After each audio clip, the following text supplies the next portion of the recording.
inclusivity of women and girls with disabilities. Joining me to take that conversation forward, sitting next to me, is Ms. Lizzie Kiama. She's the MD Disability Trust. Happy to have you. Thank you for having me. All right, sitting next to her, and please forgive me for getting, I know the pronunciation won't be exactly what it's meant to be, but Maria Rosa Ceballos. Could you pronounce the second name? Maria Rosa Ceballos. Okay, all right. She said, and she's a PhD student with vast experience working with international organizations on disability and for advancing the, there it is, sexual and reproductive health and rights of women with disabilities. Also here in a studio, we are joined by Easter Achieng Okech. Not Esther. Not Esther. Easter. Easter. All right. And she is the Executive Director and Programs Coordinator, Kenya Female Advisory Organization.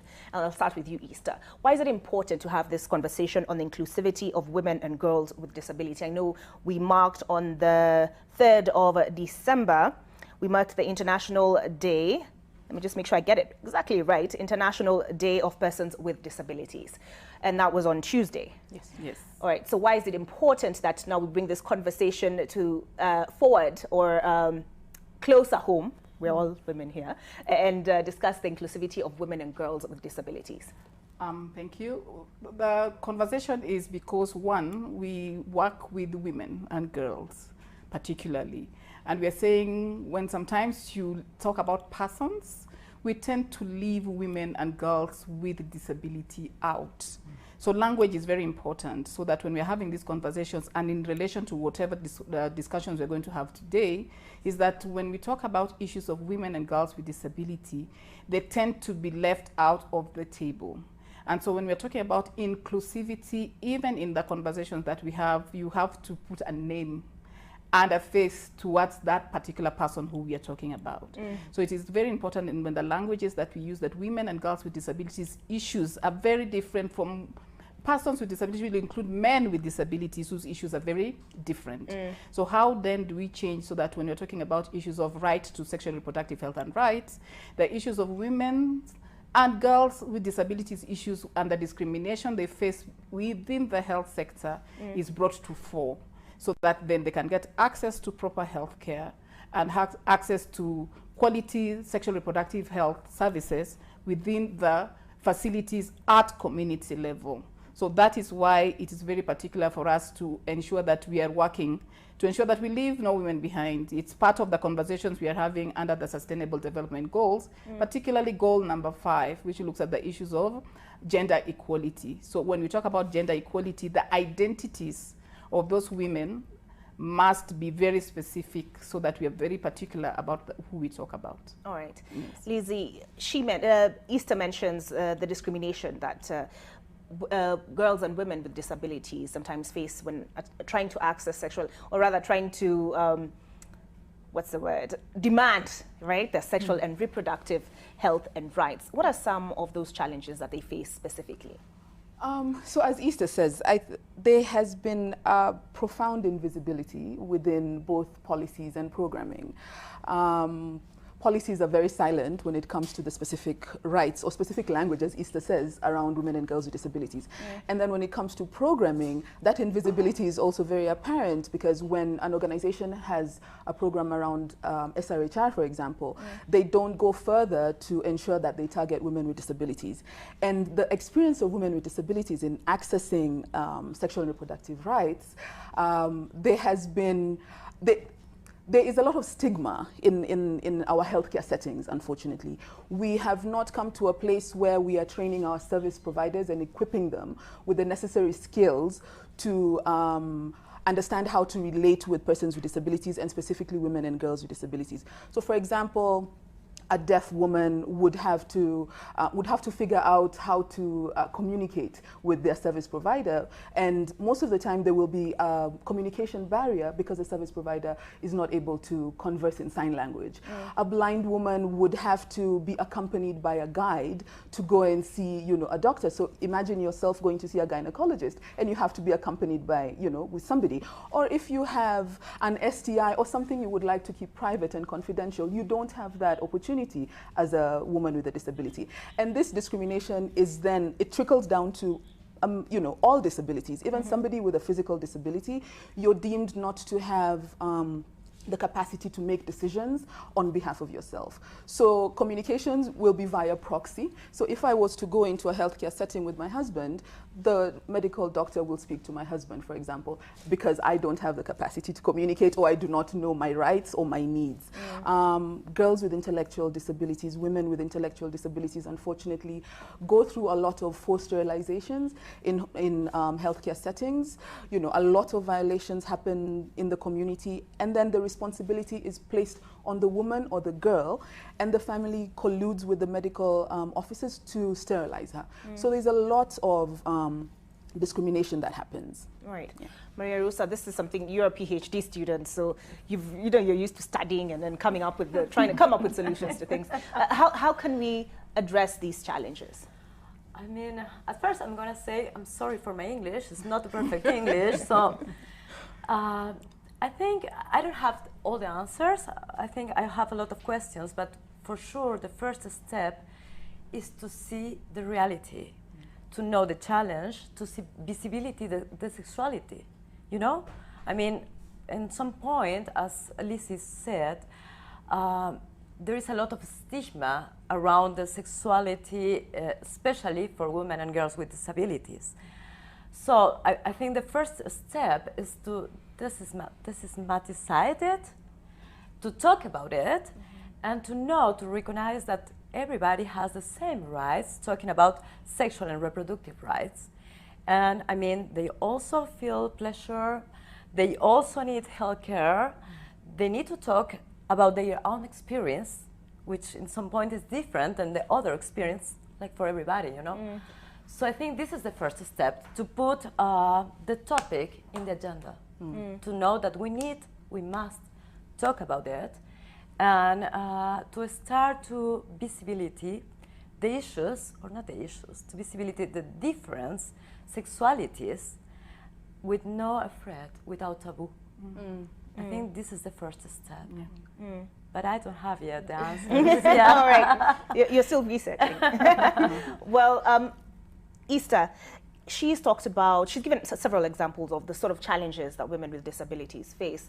A blind woman going to a health center would require a guide, or when maybe somebody who can't hear will require a sign language interpreter.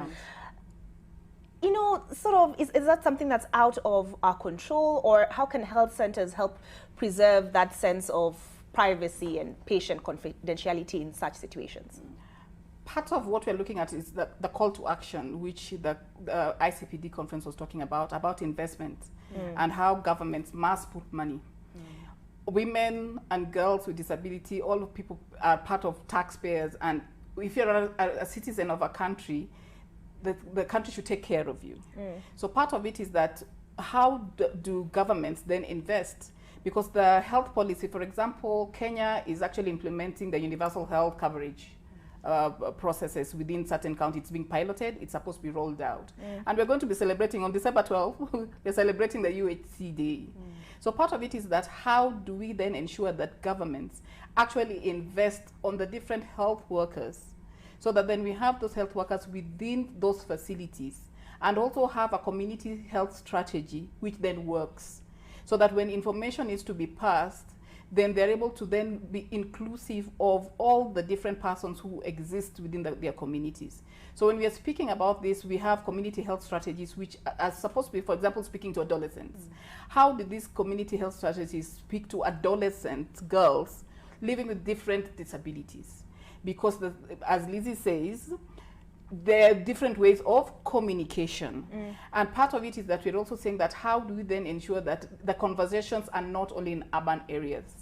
Because when you are reaching out, and part of the conversation is that we're saying leave no one behind, how do you reach out to those people, for example, if we say from where we come from, in Andingopanga somewhere, or in Mageta Island in Siaya? It's a very different experience from someone who is in Nairobi, maybe in Runda, or if you're not in Runda, maybe you're in Kibera. So the different experiences which people have means that the conversation must have health workers and even social workers who are able to then ensure that these women and girls with disability are brought to the table. you cannot leave them out of the table. They need to be able, we say nothing for us without us. So how do we then ensure that they are sitting on the table and talking about their lived realities? Their lived realities are very different. But one of the challenges that we have, sometimes we say we find it difficult to bring the women and girls with disabilities to the table because the experiences are very different. So we often leave them out. So in the meetings, sometimes you'll only bring the easier person to bring. So the easier person to bring often is that we have people with physical disabilities sitting on the table, because sometimes we find that if you have to come with someone with hearing impairment, that they need a sign language interpreter in the room, which then becomes expensive. It is not expensive. If you are investing in people, then the government must ensure that the women and girls with disability can participate in budget making processes. So when you're talking about public participation, are they investing so that these women and girls can participate in budget making processes at community level? And they must invest in it. The areas must be accessible. The documents being discussed must be able to be accessible for the different types of disability. Disability is not homogeneous. So that is the only way that will ensure they're on the table and speaking about their own issues at that particular level. So we feel that government is not doing enough to bring women and girls with disability on board. And it is because of certain things that when you bring disability, we tend often to see male persons sitting on the table and making broad decisions. And those is also what we are looking at. If that changes, then women and girls with disability can be sitting on that table speaking for themselves. All right. Yes. Lizzie, are women and girls with disabilities, especially where we're talking about the sexual and reproductive health and rights, are they more vulnerable in that respect? Yes, they are more vulnerable. To just pick up on what Easter was saying in terms of the reality of the disability sector and the invisibility of, or the lack of gender perspectives within the sector has also played a role into ensuring that conversations around SRHR, for example, sexual and reproductive rights, have not been had within the disability movement. And also the leadership of the movement then is made up of men with disabilities who, you know, have a specific agenda to advance. And then when you look at how the society perceives individuals with disabilities, women with disabilities specifically, what Maria Rosa was talking about, sexuality, the perception is that women with disabilities are asexual. So it's almost an abomination for a woman with disability to go into a healthcare center pregnant, you know, and wanting services, because the understanding is that, you know, how dare you get pregnant, or who would do this to you, you know, where are our men going to, you know, that they would stoop this low, you know. So we have to address the unconscious bias that we all walk around with, because unfortunately when it comes to issues of, or education around disability rights, this has been left to how we are socialized. And the reality is, from an African cultural perspective, and I think also in other countries, that, you know, culturally disability is viewed as a negative thing. So when it comes to sexuality, that is taken away for women with disabilities. And then, of course, when that is taken away, we don't plan for it. We don't include women with disabilities in our programming, and also that invisibility trickles down in policies and issues around budget allocations. So it's a whole sphere, it's a very holistic exclusion actually, because at each and every level we have ensured that women with disabilities do not enjoy their sexual and reproductive rights. All right. And Maria Rosa, you were talking about how confronting that stigma is critical, because Lizzie has talked about this socialization. Now, you mentioned a conference. So you talked about ICPD, which is the International Conference on Population and Development. And now this particular one that I have from the brief I received is the ICPD Plus 25 Forum Call to Action for Advancing Sexual and Reproductive Health and Rights for Women with Disabilities. Why are such forums important? Maria Rosa, why is it important for people to come together and have these conversations? I mean, it's a huge forum, and it's very important not only for Kenya or not only for Africa, it's around the world.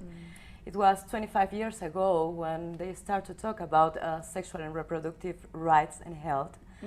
So after 25 years, what's going on? What are the challenges now? And I think in 25 years, we had a lot of successes, you know, we won a lot. We can talk in the TV about sexuality. We're talking about sexuality, about rights. We are women in the TV talking, so we won a lot. But there are a lot of challenges. And I think one of the most important things in the last ICPD, it was the goal to include everybody. We are talking about teenagers, for example. We are talking about women with disabilities. We are talking about girls. So I think the steps now are trying to include everybody, but from their own voices.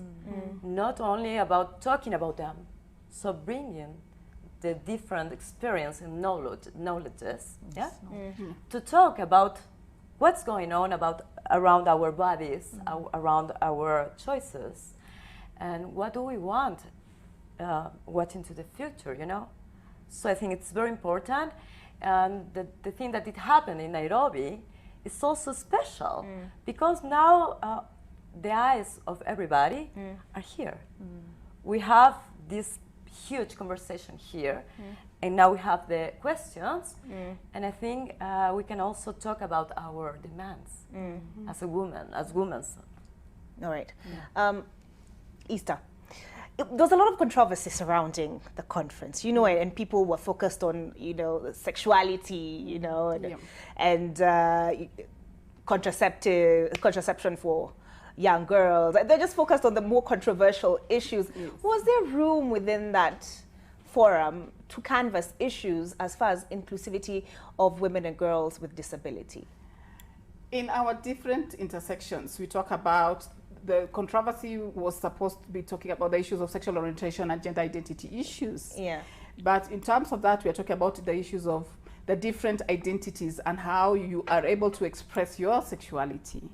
And the controversy is that one of the challenges which we face that sometimes I think the policy framework is very inclusive of male persons who express themselves in their own way, and it's included within the policy framework. It's the discrimination we felt is that one of the things is that when now other women were also saying that this is the way I identify myself, and I'm a part of this society, and that society, it's not something which is foreign. Those are the conversations which we are saying that when we are talking about expression, people can express themselves differently. And we talk about the issues of the different gender identities and your right to express yourself in your own identities. So part of it, that was the controversy. But the controversy also is that policing, for me, women's bodies, is that who is supposed to decide for me when and how I want to plan for my body. So part of it is that is also one of the challenges which we are facing, is that in terms of the discrimination we face, that there are certain spaces and certain cultural practices which then we are convoluting, because women culturally were able to plan for their bodies. So if there are new ways of planning for your body, why should someone decide when, how, and what you're supposed to be doing about it? So those are the conversations we must be having, because the controversies came when people are saying that this is what I want to do. And if you're moving forward, I have the right to be able to express myself in my own particular space. So part of these conversations is that the policy framework is more inclusive, but there's still more oppression when it comes to talking about women's bodies. So policing women's bodies is something which we are saying is not right. As Lizzie was saying, you're being asked how, when you go to visit a health facility, how did you get pregnant? You're a woman who has your own sexual needs and right to expression. So some of those things is that those are the conversations which we're having. They're not controversial. They're those conversations which must be brought to the open, so that then everybody sits on the table. As I said earlier, everybody is a taxpayer. So then you have a right to health care services, because we are signatories to various international instruments which give those rights and spaces. So ICPD, if we are signatories to certain international rights frameworks, we cannot then be bringing certain spaces and then becoming oppressive. So those oppressions are also what we're fighting against. You have a right to express yourself. All right. Yeah. Lizzie, you know, the thing with such forums is sometimes there's the accusation that they're talk shops and little is done beyond the conference. Now, I understand that you mentioned how we are all taxpayers, and I understand that government has a responsibility to all of us, regardless of where we fall. How do we move it beyond just talk shop to actual tangible, to having those pledges fulfilled? Yeah.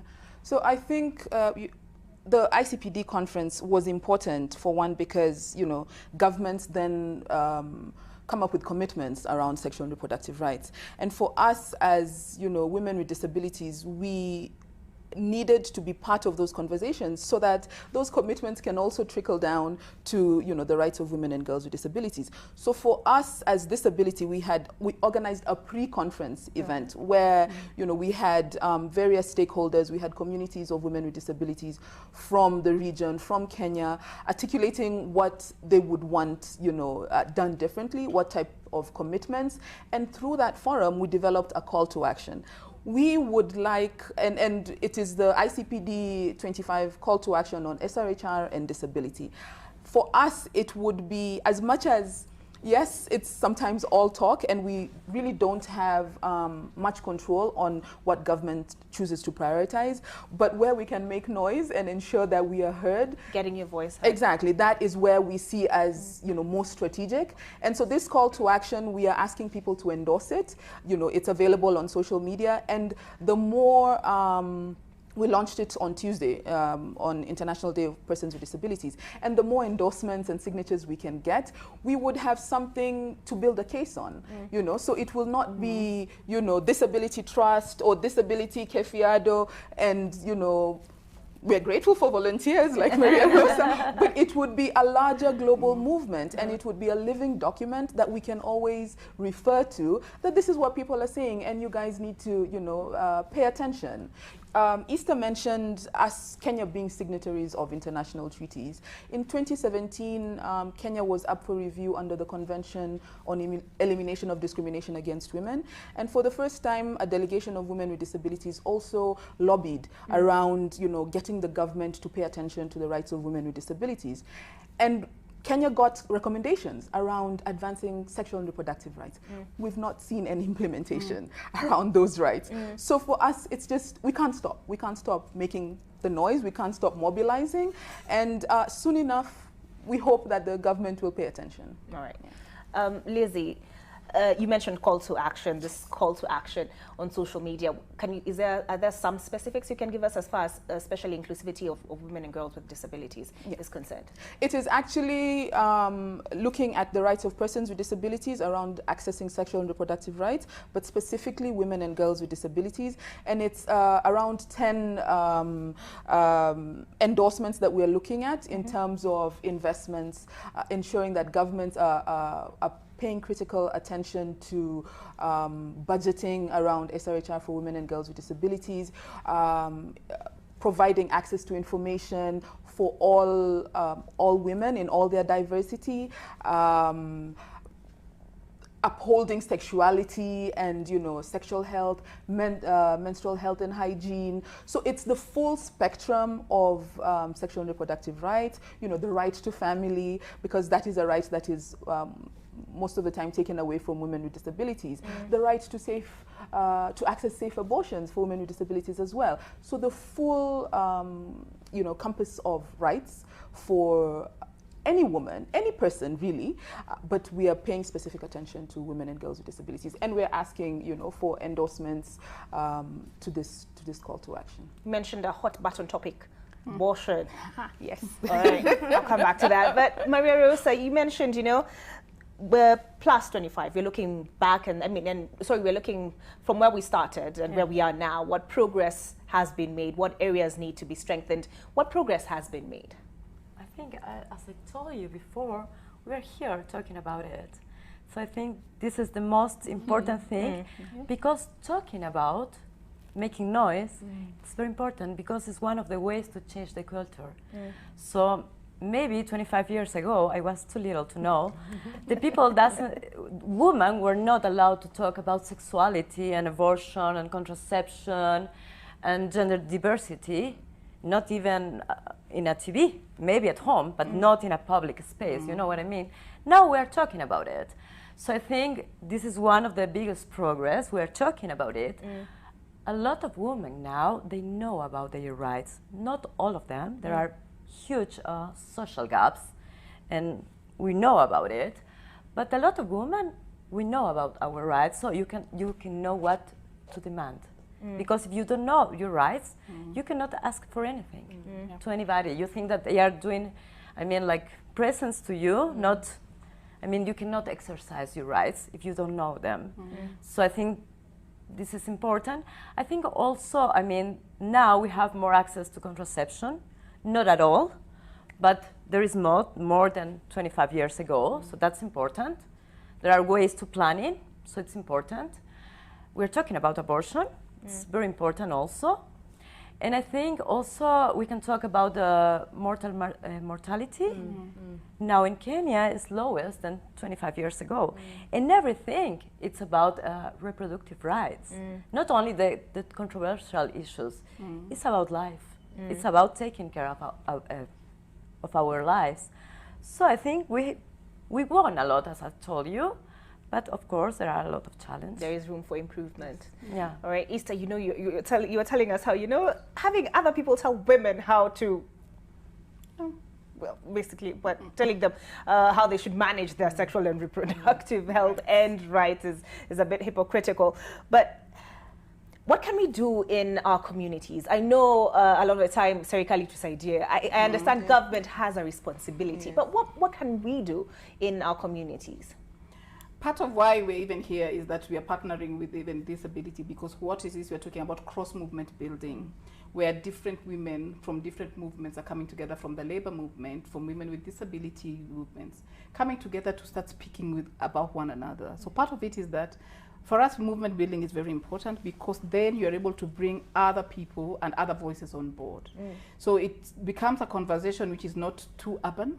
It's a conversation where women from their peri-urban areas and also the rural communities are able to speak for themselves from wherever they are. So then it is important that wherever it is that is coming, what we can do is to ensure that how do we then spur these conversations at other different levels. So if that conversation is at other different levels, then we'll be demanding, because it's not only national government. Kenya is a devolved system. So we look at the different, we have 48, the national government and the 47 counties. So how do we then ensure that within these particular spaces, women and girls with disability are able to speak at that lower level and speak to county governments also, and then engage at that different level? If you're able to speak at that level, then the call to action will be heard by even the political class, because part of what we're asking is that who does policy and who does implementation. So we really need these voices at the lower level, and we need to invest at that level. So movement building for us is very important, and cross-movement building is important for us, so that more voices are on board and they can speak for themselves. The phrase "not for us, without us" is not just a phrase. It is something which must be meaningful.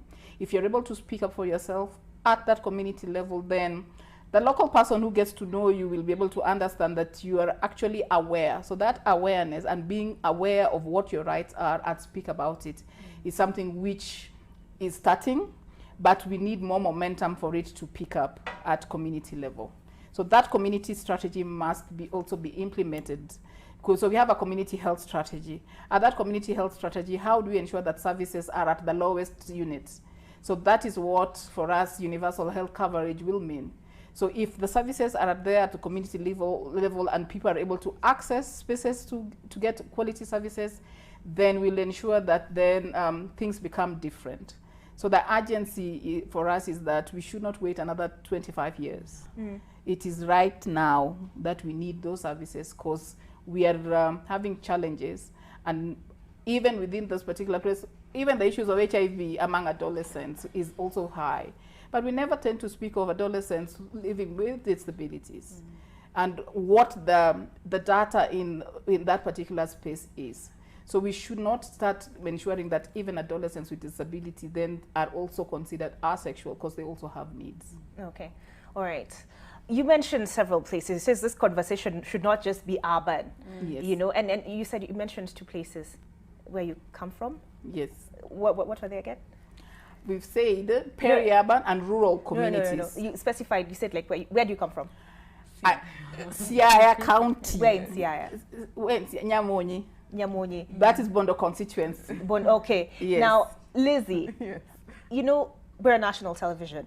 Hopefully, people in Nyamonyi are watching. Yes, hopefully. You know, and if we have parents with children with disabilities, or even girls and women with disabilities, what would you like to tell them? So, as disability, we work in 8 counties right now, and we realize that we are not, able to be everywhere. And so that's why we work in partnership. It's important for us to ensure we have linkages at community level, and then create, partnerships even with the groups of women with disabilities in that particular community, to know that they have support systems in place. I know, we tend to look to the government, which really has the responsibility to ensure that these systems and structures are in place. But where we don't have them, and for women with disabilities they're lacking, we try to reach out to human rights organizations, with the same type of goals that we have. So, for example, in Siaya Kefiado, and through their programs, they are able to include women and girls with disabilities, and they are able to access whether it is education, whether they need support, from an education standpoint, employment, economic empowerment, sexual and reproductive rights. And even, in terms of ensuring that county governments are prioritizing this issue and including the voices of women and girls with disabilities when it comes to public participation, so that they can articulate their needs, we make those linkages. So we recognize that this is a tremendous, it's a big issue that needs addressing, but also from a resource standpoint, it's not feasible for us to be everywhere. So we work a lot with other organizations. All right. But also the National Council for Persons with Disabilities has offices in each county. And they have regional county-based representation, and they are, they are the go-to office for disability issues. They are linked with the Ministry of Labor and Social Protection, where disability falls, and they would be able to give, more direct kind of services, whether it is access to divisive equipment, mobility aids and things like that, education. They have an education program where they support children, that don't necessarily have access to school fees. They do that up to, a higher education level. So the National Council is also in place to support women and girls with disabilities. Okay. Maria Rosa, should you have, hypothetically, opportunity to sit across, you may have, I don't know whether you have or haven't, but to sit across from the Minister for Health, the Cabinet Secretary for Health in Kenya, and that is Cicely Kariuki. What are your top 3 things? What are the top 3 things you would tell her? Oh, it's a quite difficult question. As far as the inclusivity of women and girls. I think talking about women and girls with disability, I think one of the most important things is talking and implementing sexual education, because they need to know information is power. If you have a sexual education from a rights approach, they can do their choices. They can defend themselves if they find violent environments, and they can plan their lives. So I think this is the first one, especially for girls. And of course, we're talking also for girls and women with disabilities. I think the second one, wow, it's a very difficult question. I'm thinking about the call to action. I think after that, contraception, it's also a very important issue, because as we know, having babies needs to be a product of wish, and also it needs to be planned, because it's not easy. It's a job that takes 24 hours, 7 days a week. So it should be the product of a wish, and in the right time, you know. So for me, it's also important to provide in the public service contraception, and I mean contraception and also medicine to treat ETS, you call it in English, when you have sexual sickness? STI, sorry. My Spanish, English.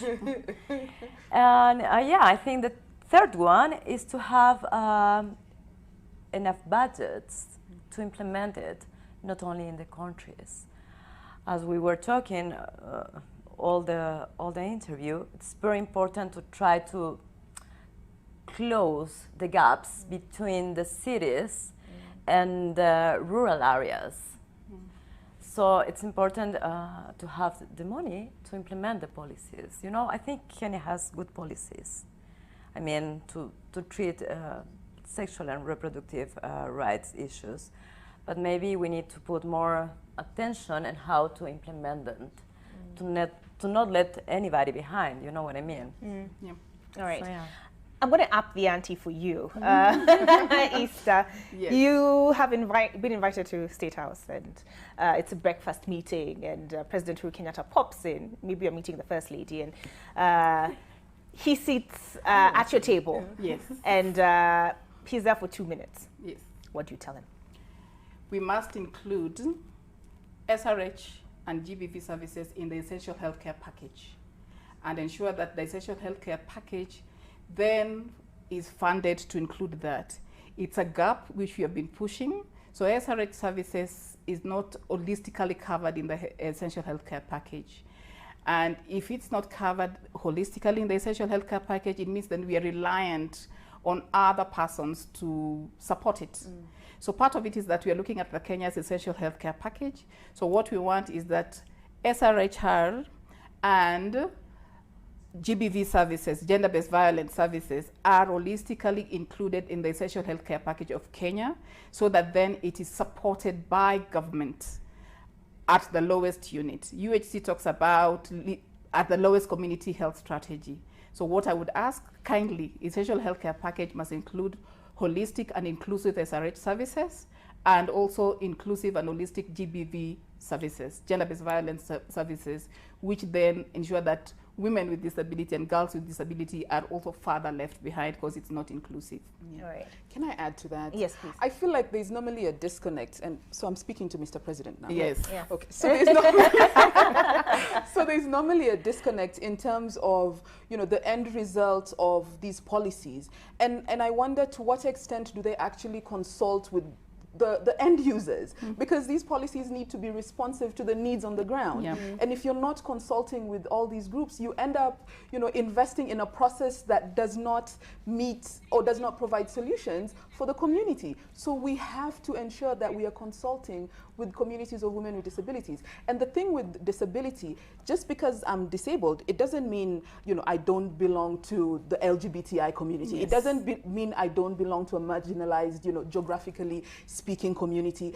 You know, I could have cross-cutting, you know, identities. And it's important when you reach the most vulnerable in your population, then that effect trickles down to the rest of the population. But if you leave that demographic out, then you're not meeting the needs of all. It's just a very small segment of people that you're meeting the needs of.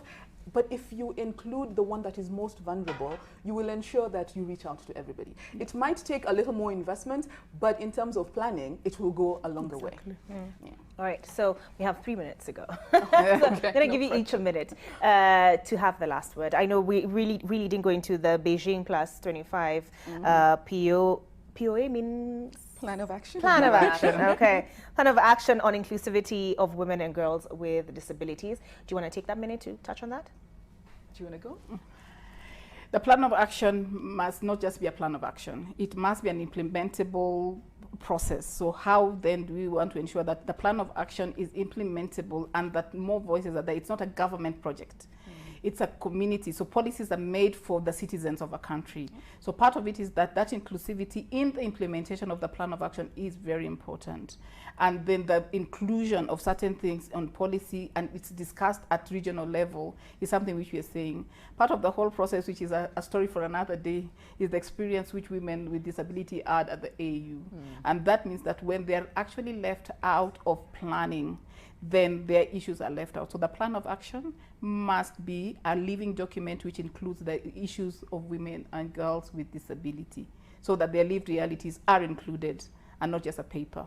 What happened at the AU? You know, I'm a journalist now. I'm curious.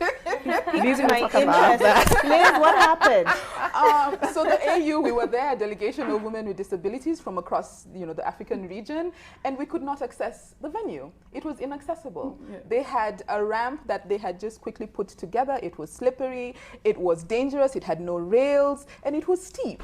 So somebody on the wheelchair fell off the ramp and had to be rushed to, an emergency healthcare facility.